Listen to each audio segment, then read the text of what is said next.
Understanding these concepts is very important. In the code window, the private sub CMD exit click at the top of the section indicates the code within this section is in a sub procedure that only happens when the user clicks the exit button.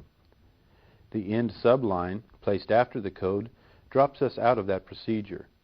Every time the exit button's click event occurs, in other words, when the user selects the exit button, the sub-procedure CMD exit click executes and the end line is processed, stopping our program.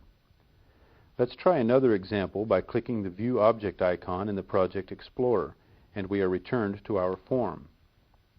We want to add some code to our checkbox to make it display the sample BMP file in our picture box every time the user clicks it, so we double-click the checkbox on our form and are again presented with the code window. Notice we are now in the Check One Click sub-procedure, so whatever code we enter here will happen only when a user clicks the Check One checkbox.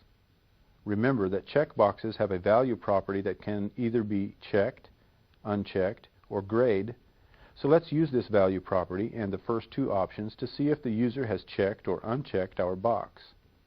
In the code window, we'll type if check1.value equals unchecked, then, and press the Enter key. We'll cover the if-then conditional statements in more depth in later courses, but for now we'll type this section, then explain how it works when we're finished. Next, we'll scroll down to the Form Load Subprocedure section and highlight the PCT Picked One line and press Ctrl+X to remove the line from this subprocedure. We are completely removing this line from the Form Load subprocedure because, with the addition of the Check One Click subprocedure, it is no longer needed here. When we change the value of a checkbox or option button, whether by clicking the control on the form or by reassigning its value using Visual Basic source code, the click subprocedure for that control will be called. When this happens, the source code within the subprocedure will be executed.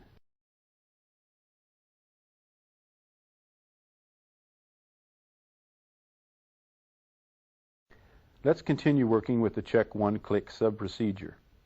We scroll back to our Check One Click subprocedure section and paste the line under the one we just typed by pressing Ctrl+V and press the Enter key. We type else if check1.value equals checked, then, and press the Enter key and Ctrl+V to paste another instance of our line into our subprocedure. Next, we'll move the cursor to the double quotes in our second line and type the path to our BMP file, c:/learningfiles/via1.bmp, between the quotation marks. We press the End key to move to the end of the line, press Enter to move to a new line, then type End if to finish our if statement. Let's examine this new section of code. Because checkboxes can either be checked or unchecked, anytime we wish to do anything when the user clicks a checkbox, we must check its value first.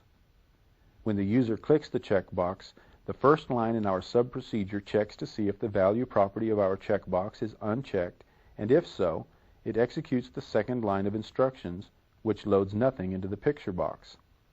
If the value of our checkbox is not unchecked, then we move to the else if portion of our statement. Else if will check the value of the checkbox to see if it is checked. If the else if statement determines that the checkbox is indeed checked, then it performs the next statement, which will load the BMP sample into our picture box. The end if line just ends the test of the value of the checkbox. Now let's run the program by pressing F5 and see that by default our checkbox is unchecked because of the property setting we assigned in the form load procedure. When we check the checkbox, our picture appears. We press the Exit button's shortcut keystroke, Alt+X to end our program, and are returned to the Visual Basic work area.